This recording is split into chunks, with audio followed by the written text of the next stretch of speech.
За одоо бид хэдий хийж байгаа туршилт чинь ямар туршилт байна? Агарын эсрүүцэл шүхэрний ингээд талбаанаас хамаарч. Шүхэрний талбаанаас хамаарч. За таамаглал нь юу гэж бодож байна? Таамаглал нь том бол илүү удаан. Энийний талбайн том байвал илүү удаан буун. Илүү удаан буудаг нь юу яагаад гэж байна? Air resistance. Агарын эсрүүцэл ихтэй учраас илүү удаан буурна гэж бодож байна тий. За тэгвэл тэр таамаглалаа баталж нотлохын тулд ямар хэмжилт хийхээр шийдвэ та хэд? Нөгөө унгаагаад тэгээ хугацаагийн хэмжээс тавьж байна. Тэгээд маса. Тэгэхээр аль нь удаан унах гэж бодож байна? Энэ удаан унаад энэ хамгийн хурдан унна гэж бодож байна. За тэгвэл аль хэл хэмжигдэхүүнүүдийг өөрчлөөд аль хэмжигдэхүүнүүдийг тогтмол байлгаж байгаа. Одоо массын бол тогтмол. За массын үзье. Бүгдөө тогтмол байж чадж байгаа юу?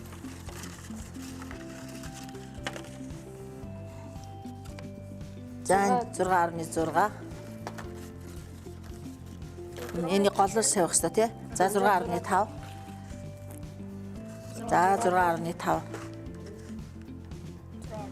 Энэ яг 6.1 болцсон худлаа. 6.5 болчихлоо.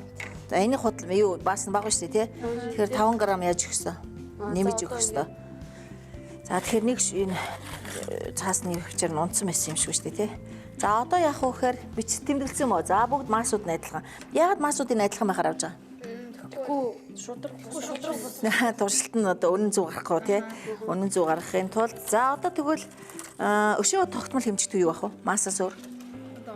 Унгааж байгаа өндөр яг адилхан байх хэвээр.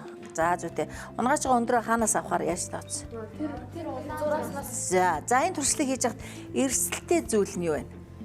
Өндөр дээр гарахад өндөр жуунахтай.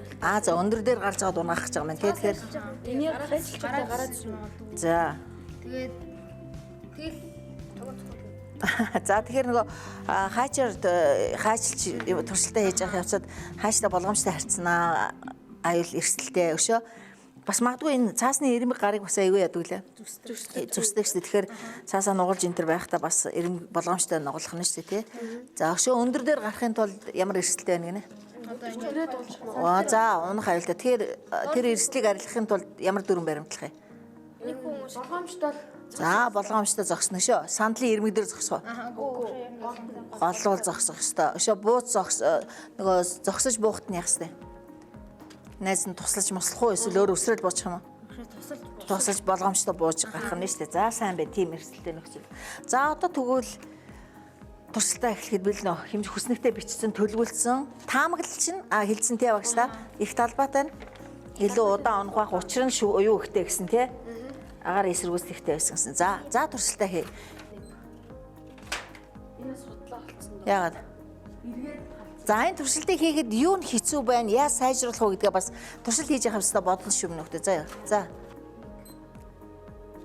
За энэ удаа болсноо. За амжилттай. Тэгэхээр энэ туршилтыг яаж сайжруулах вэ гэдгээ дараа нь бичнэ штэ. Тэн дээрээ тэр нөгөө сайжруулах аргачлалуудаа бичээрэй заяа.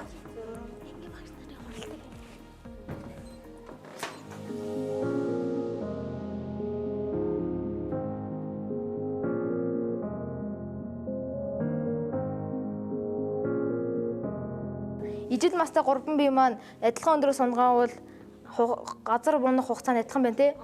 Тэгэд яагаад одоо яг хугацаа нь адилхан байгаагүй юм? Яагаад гэвэл агарын эсрүүцлээс болж байгаа.